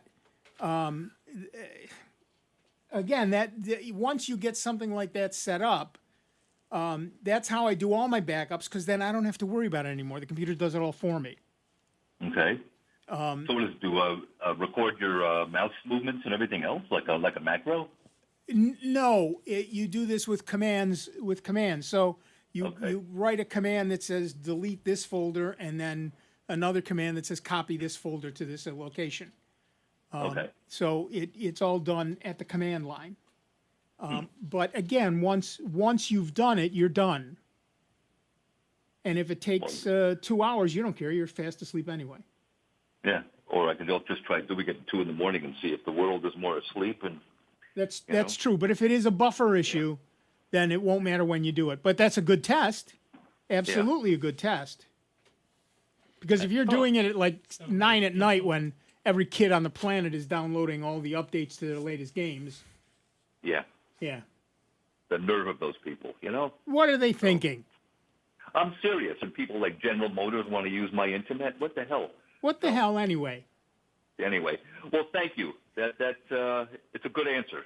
Thank you, Doug. And we don't know if it's the right answer, but it's a good answer, and that's what counts. Yep. Yeah, it's interesting. So, thanks. Thanks. Have a great day. You too. Bye-bye. That's right. We give good answers here. Are they the right answers? Who knows? But they're good answers, and that's the important part. Some of them are even dang good answers. So, yeah, we're... the world runs the way the world runs, and it works the same way on your computer. When you upload something, it goes into a buffer and then writes in the background. That's why you get your computer back as fast as you do in most cases. But when you're updating a 7 gig file or folder, it may well be that you're overrunning the buffer, not overrunning it. You're filling the buffer. And so it has to empty the buffer before it can accept more data. And that sounds to me like what's happening there. And if you do like a trace route to the Google Drive address, it will show you how many routers it's going through to get there. And it could be any one of those routers along the way is overwhelmed or that needs to be replaced. That router is handling too many instructions. Right. There's also been a couple of issues lately with bigger denial of service attacks. I was just reading a story. Cloudflare got attacked at 201 million requests per second. Yeah. And somebody figured out a new way to do an attack. And so they can point it at a specific website, but all that traffic is traveling through routers along the internet from the bad guy to the target. Anyone in the middle there can get slowed down along the way, too. That's exactly right. Denial of service doesn't just hit one company. It hits a lot of them. All right, back to the phones. Our next caller is Larry from Rochester, New York. What's up, Larry? Larry? Hello. Hi. What's up? Oh, my name is not Larry. I'm Scott calling from Buffalo. Pat from Buffalo. Scott. Yeah. Scott. Oh, it's Scott. Hi, Scott. Yeah. I'm sorry. I thought it was Larry. No. I'm sorry. I thought. How are you, Scott? Sorry. I'm doing, well, I've been better. But in any case, I heard on the show some years ago, not many, that Yahoo was maybe dying, and you should try another company for your email. And one suggestion was mail.com, which I have lightly used for quite a while now. But a year ago, I started getting emails saying, we're changing something, and you got to upgrade your whatever it is, the stuff you use to get into mail.com. And so I reinstalled it. I went and changed the app, got a new app, and stuff like that. And then they said, I got an email saying, in a month, we're going to close down your account. This has been going on for a year. And every time I respond to their email, or whoever the email is, they want my name and my address and my password, and I don't want to give it to them. But now for a year, I'm getting more worried about it. It sounds like it's a fake message. That's what I think, yeah. If you look at the from line, you might be able to, and not just the name it says, like if you right-click on it, it would give you the actual email address. It may not be coming from mail.com. There are a lot of fake messages like this flying around for all the different mail services. We had a customer come in the other day who got one from Spectrum, and she uses Spectrum, It wasn't really from Right. Spectrum. It came from Korea. And she said a friend of hers in Florida got one, saying her Spectrum account is going to be canceled. She doesn't even have Spectrum because the bad guys send out millions of messages to every possible address they can find, and they'll get someone who gives them their name and password. Now they can break into other places. So, Scott, when you log in at mail.com to get your mail, actually Yeah. from the web interface, Actually, I use the app most of the time on my phone or my iPad. all right, So I'm in not any sure of what- that, do you get any message from mail.com saying there's a problem? Well, I not when I log in, but when I get in there, it's in my email. Right, But it's in not your when I email, log but in. it's not right. So if That's there were right. a real problem, you would get some sort of message that said you've got a problem. I would say log into the webmail Yeah. account Yeah. just to see if a message pops up there, because then you're sure it's coming from them. The other thing we've started seeing is that a lot of companies, Yahoo and Google, have started moving from a password authentication to new OAuth authentication, which is more secure, but it does mean that older mail programs don't work. Google used to have a setting called less secure email. Right. And they turned that off last year, I think it was. Yeah. And so if you have an older OS with an older mail program, it may not work if it doesn't support OAuth. I'm trying to see if mail.com does that So themselves. this is my iPhone 14 that I use often for my mail. So that would have OAuth built in. Yeah. I don't know what OAuth is, but it sounds interesting. Yeah. Open authentication. Oh. It's a more secure way to authenticate you to the mail server as a way to cut down on bad guys compromising mail servers. Sounds like a spin-off from Frozen. Yeah. Wow. That's All right. Olaf. So, That's what I say. So basically, I shouldn't really worry about this. I almost responded a few weeks ago, and I said, nope, before I put in my password. I didn't do it. Yeah, Right. look to see who the message is really coming from. That's the first step, although that can be faked. Yeah. But oftentimes the bad guys don't bother faking that. Right. So it'll say, one direction UK. Well, that's not mail.com, so that's Or obviously it fake. could come from mail.com.ru, Yep. which is Russia. Yeah. Well, when I went one time, I was the reply I was sent to Gmail. I said, what? Yep. What? Yeah, Why am I yeah. going If it's to coming Gmail? from Gmail, it's not real because mail.com wouldn't use Gmail to answer to do mail. They just they have their own system. The other thing you can do is I know mail.com uses two-factor authentication. Yeah. So if you've got that set up, it is less likely that somebody can break into your system, which is not the problem you're having here, but it's something you might also want to think about setting up. That two thing might be very good. Very good. Thank you. Yeah, there you go. Thank you very much. Yep. All right, thanks. All right, bye. Bye-bye. So yeah, there's a huge problem with fake emails like that, claiming you need to change something in your system or we're going to shut your mail down. Part of it is if your mail doesn't shut down, it was lying. Right. So so in Scott's case, it said it's going to shut down his mail in a month, but it's been working for a year. So obviously that was lying. Right. There's one way to. The thing to do is when you get those kind of messages, your bank is telling you there's a problem. Immediately go to your bank, whether you go live or you use their app or you do it online, however you want to do that. Go to the bank. Don't if there's use no the- message from them, it's fake. Yep. Just delete it. And don't use the link in that message. Right. Go to your web browser and type your bankname.com or whatever your bank address is to go there yourself. Right. Because I was looking at this message from our customer this week, and 3 of the links in the fake Spectrum message actually went to Spectrum. Wow. But the one that said click here to activate your account went to Korea. Yeah, yeah. So I clicked it to see what would happen.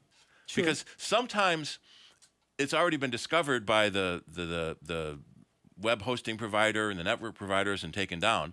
This one took me to Norway to a Spectrum login page. Wow. And so it was a pretty good fake. Yeah, no kidding. All right, we're going to take a quick break. We'll be back in just a couple of minutes with Dave Enright, Steve Ray, me, Nick Francesco, and the people on the line. So if you're on the line, stay on the line.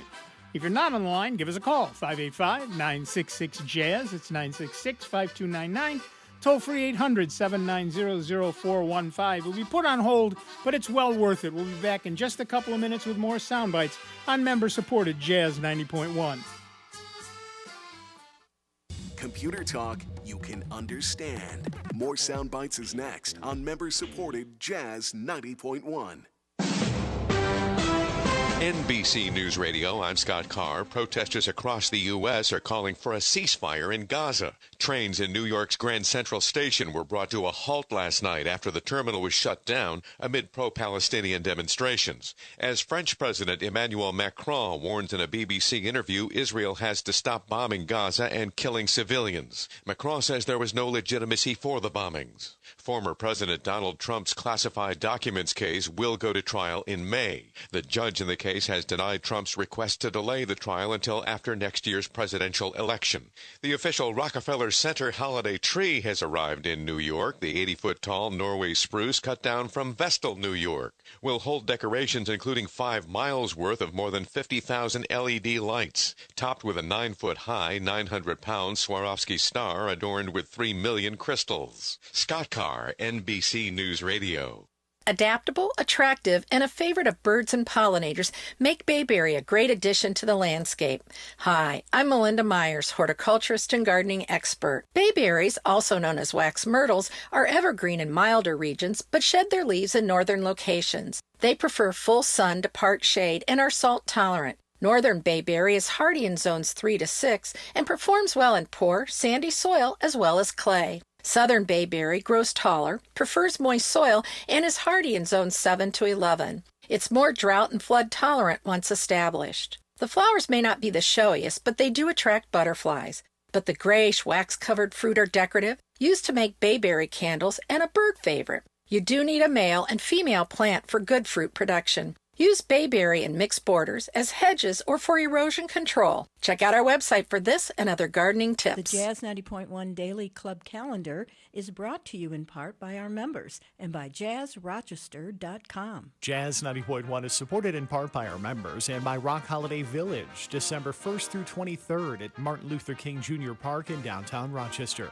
This annual family event takes place over 17 select days and includes visits with Santa, kids' crafts, pop-up restaurants and a bar, food trucks, weekend creative classes for all ages, and more.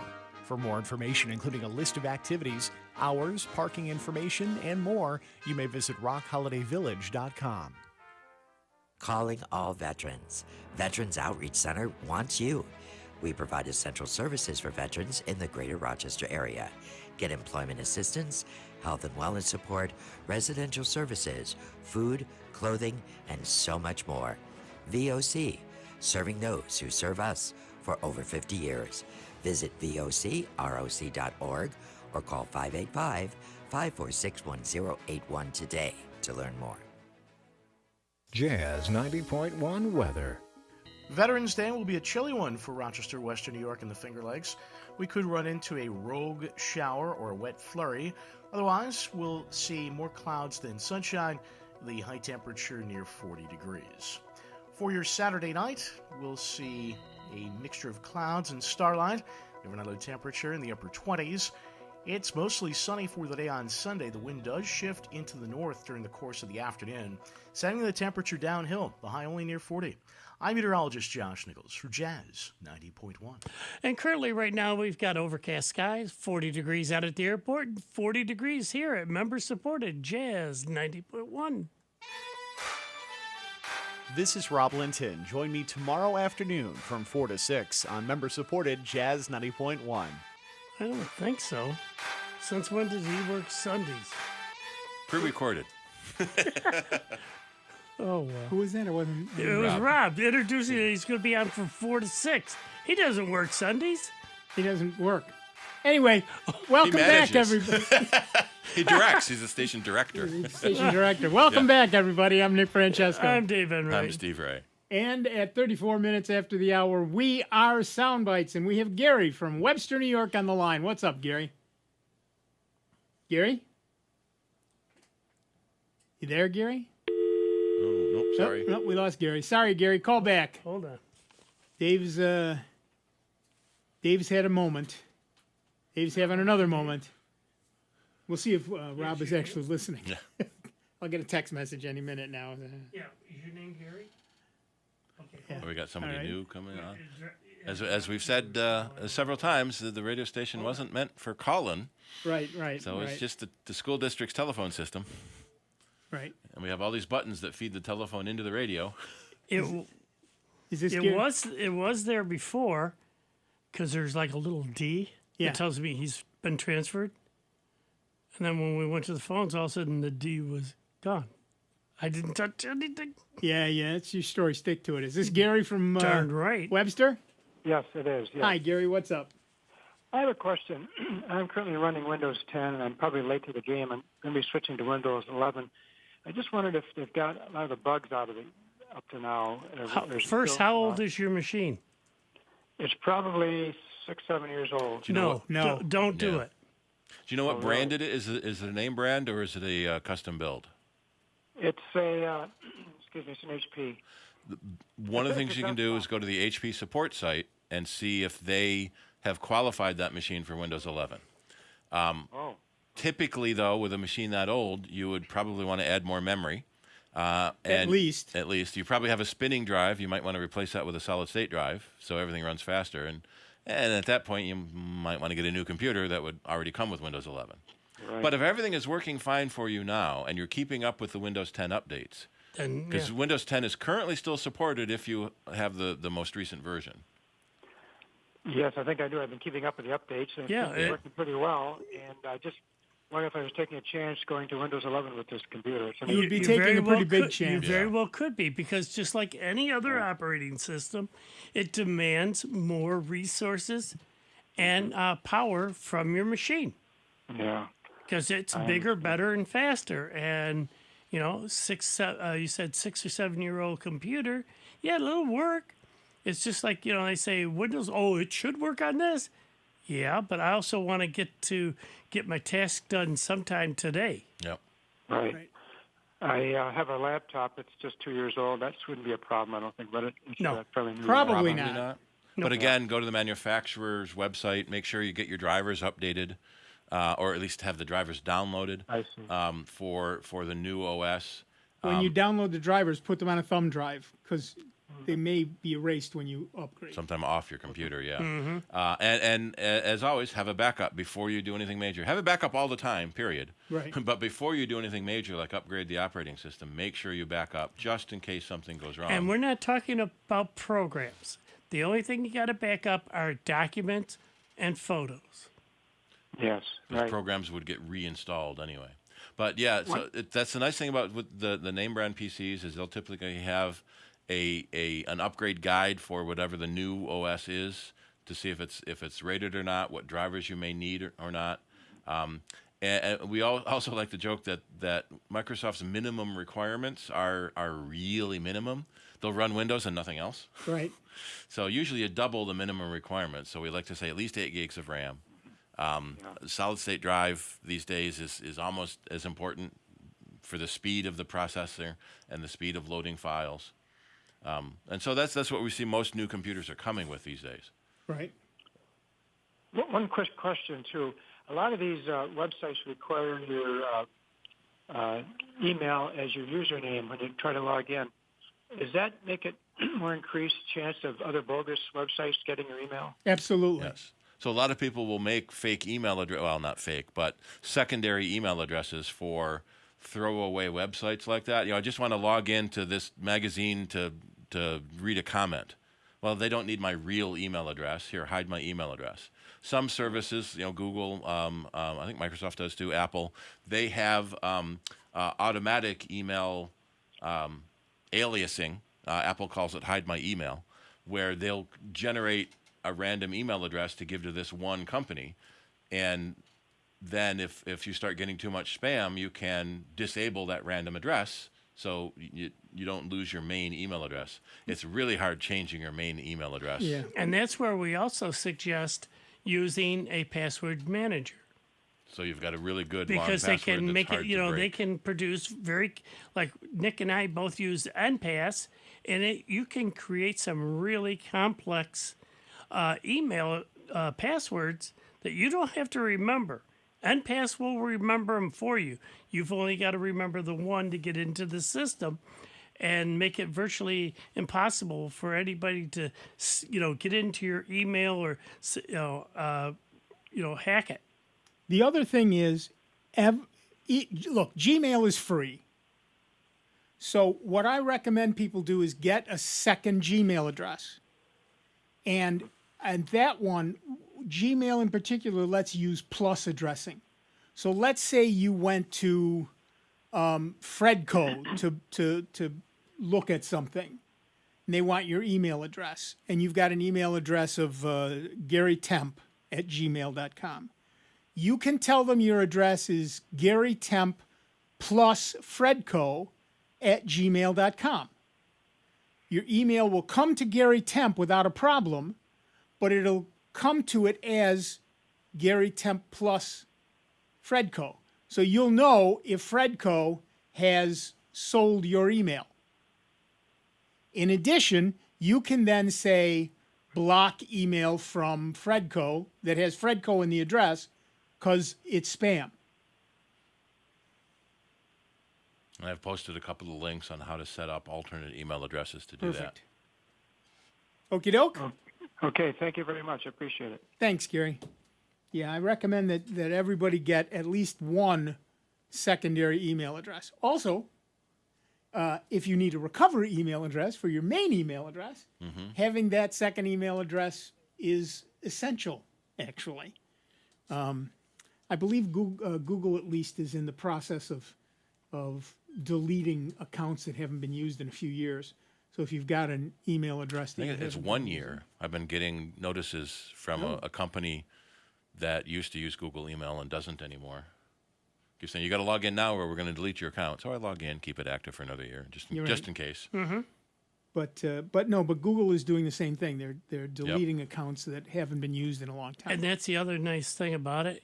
So even if you use that, say, other email address for just junk. Right. It also includes, folks, 15 gig of free storage. Right.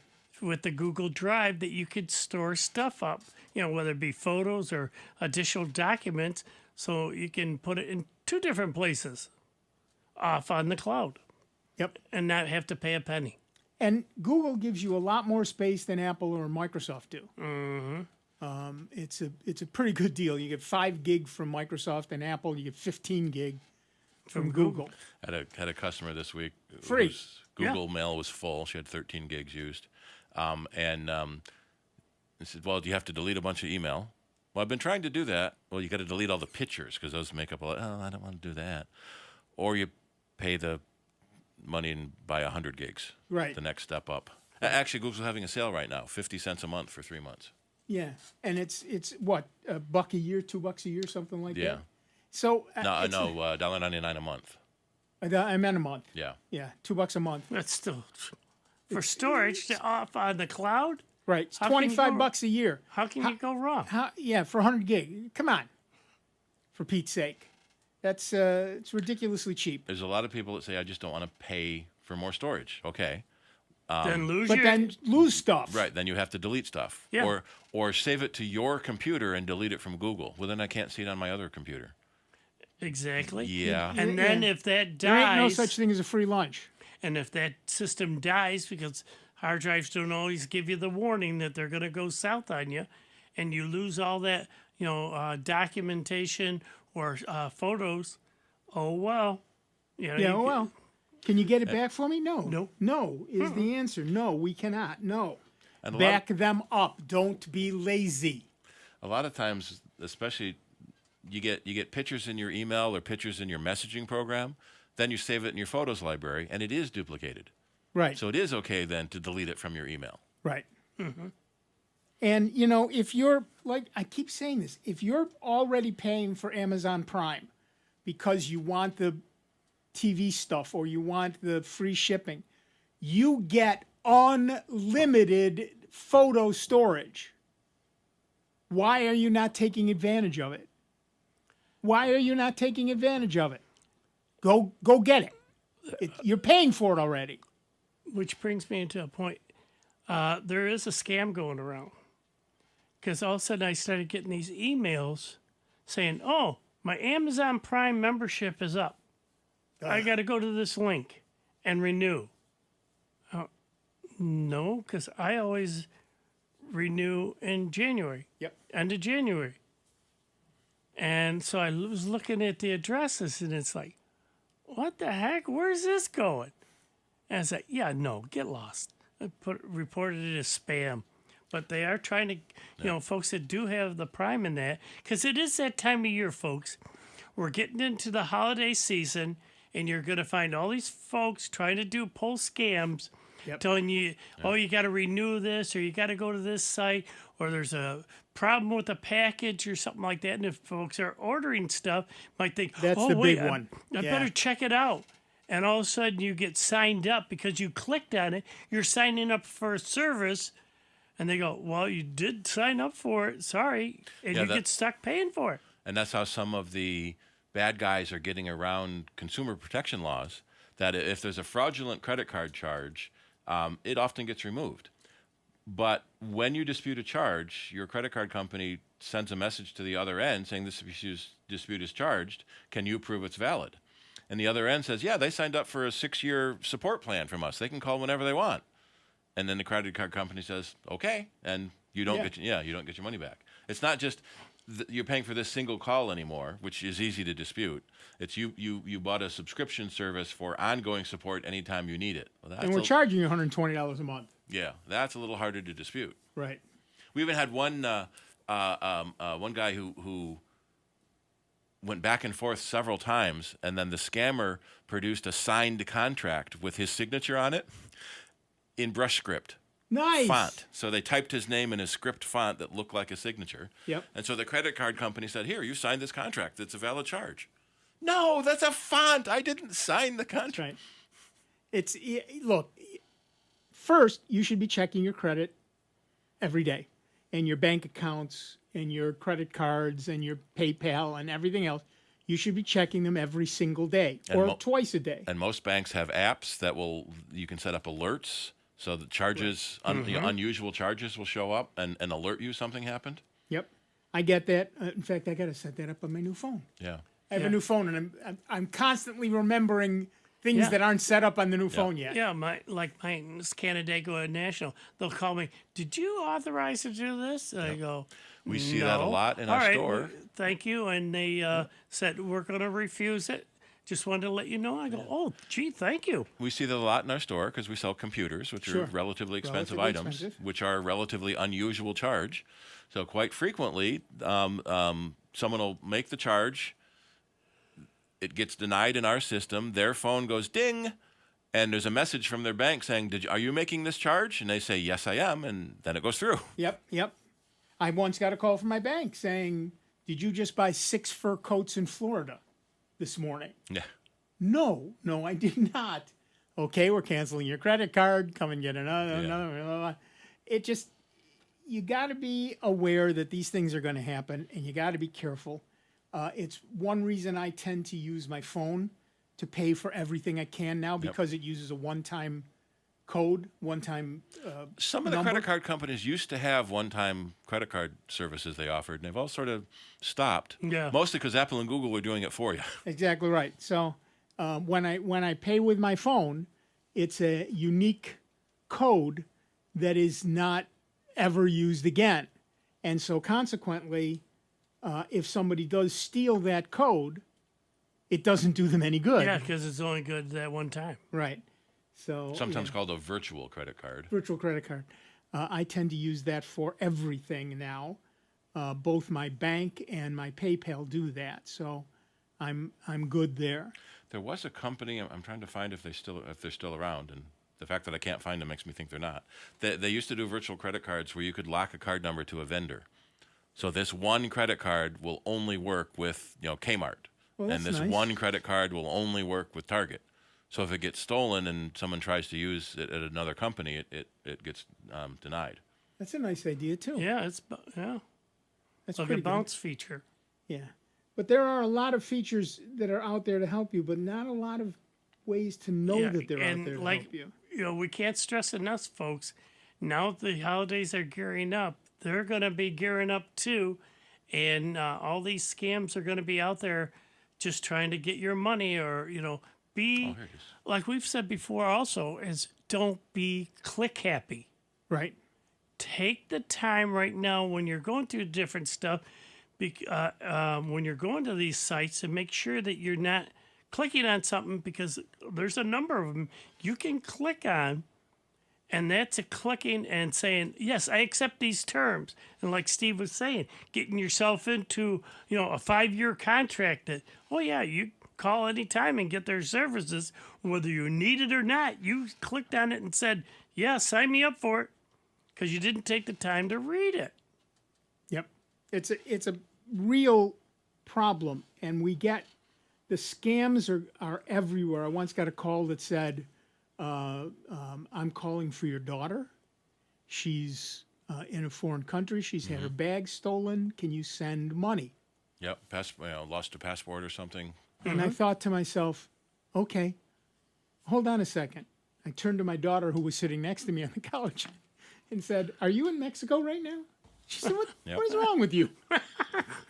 Okay. But kidnapped grandchild scam is really common. Yep. What you do is you immediately put them on hold and call the person that this is about. Call your grandchild. Call your son or daughter. And if they answer the phone, you say, have you been kidnapped? No. Yeah. Hang up on the other person. Yeah. But they're so good at panicking you and making fear. you not think to call the other person. So we had a customer come into our store. He bought in $5,000 worth of iTunes gift cards because that was and it's trying to return it. No, because they're probably gone already. Because he didn't stop to think to call his grandson first. He just raced to the store and bought the cards. Yeah, that's the other thing too on the scams, folks.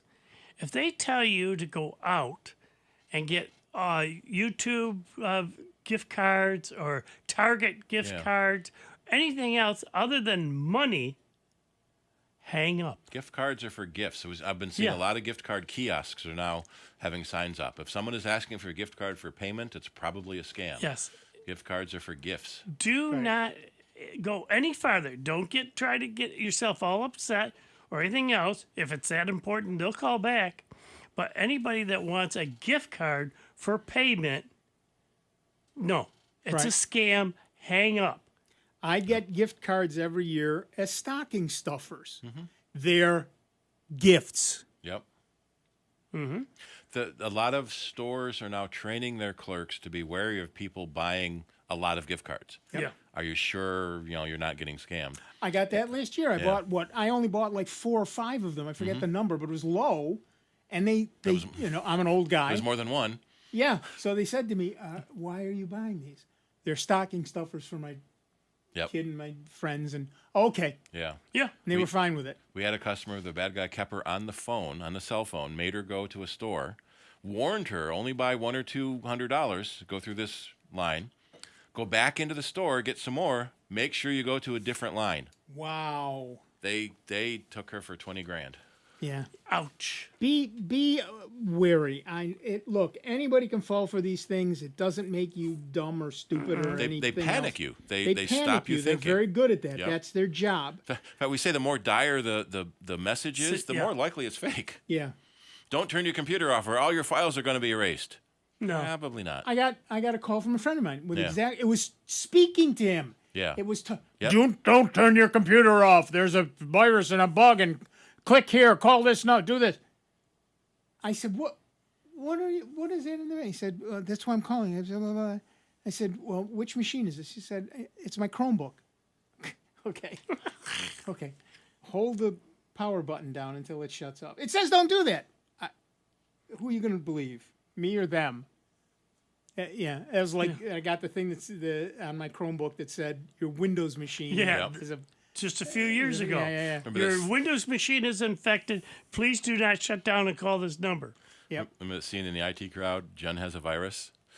And he looks at the screen. Oh, my God.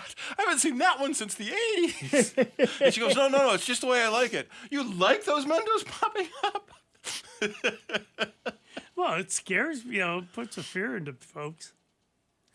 We had a guy whose computer he had a Chromebook, and he was very upset with it because there were so many. He said he couldn't read the screen. There were so many ribbon bars, what do you call them? Yeah, Button bars, toolbars. Toolbars across the top. So many of them that he had maybe an inch of visible window at the bottom. Yeah. I said, well, I got hacked. No, you installed all of these. Yeah, every one of them. Mm-hmm. No, I didn't. Yeah, you did. That's the only way they could get on here. There is no other mechanism. I have to go. Well, then someone else using your computer installed them. Right. Well, that's the no one other. else using my computer. And it was you. And that's So the other it thing, snuck folks. in on one of those things you agreed to without reading the fine print. Right, because when you're downloading a software package, quite often they add other payloads to it, and they're add-ons. You can still install the original software. Say I'm downloading, Photoshop, but it had all this other bloatware that I wanted to install. It'll ask you, do you want to install McAfee? You can click deny, right, or skip, and go on to the next one, or just no. Yeah, it'll tell you, give you options. You do not have to accept it to install the original package. But all we're interested in is next. And then you wind up getting those toolbars and all these other items added to your machine. Right. It's not that you said yes to these things. It's that you didn't say no. Or decline. That's how it works. Yep. So that's going back to, that's being click happy. Yep. Pay attention to every screen. Never click on anything until you've read and understood what it's asking. Yeah. Because like So many people don't understand and just say yes. Well, if you don't understand, stop, ask someone, Google it. Or say no. Or say no, yeah. Yeah, or if you get these scams that say, your bank account or this or that, you know what? There's still this thing called the telephone. You don't have to go to the computer. You can shut the computer down, pick up that phone and use it for like they used to back in the 50s. Dial that number and call the bank. You could probably talk to a live person and ask them questions, and they'll answer it. Yeah, you can make phone calls on those things. I've got a phone icon on this thing. Yeah. Isn't that amazing? Holy moly. It's not just a mobile computing device. Yeah. Who knew? So they'll be glad to answer your questions, especially if you have doubts about it.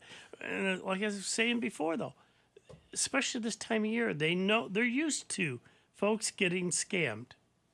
I don't know of too many banks that don't know or haven't heard the crying stories of folks who, I just got soaked for $5,000 or whatever dollars. And scams have been around forever. The first phone call was, Watson, come here, I need you. The second phone call was, do you need car insurance? Yeah, right. We're calling about your warranty. Yeah. So even before phones and mail order catalogs, there were the groups of they call them the travelers. Right. Yeah, I'll reshingle your roof, half down and half when I'm done. You give them half the money, they disappear. They disappear. That's exactly right. All right. That music tells us we are done for another week. I want to thank everybody who called in. Great questions this week. It was good. I want to thank Dave Enright and Steve Ray. I'm Nick Francesco. We'll be back here next week with a whole nother 2 hours of the longest running computer show in the known universe. That's Sound Bytes. Once again, before we go, I want to thank all our veterans, those folks who have put themselves in harm's way to assure our safety, our security, and our freedom. Thank you to each and every one of you. Your sacrifices mean more than we can say. Thank you for your service. It's a trite thing to say, but it's so true. So thanks to each and every one of you. And we'll be back next week with a whole lot more Sound Bytes. We'll see you in just 166 hours. Be good to one another, will you?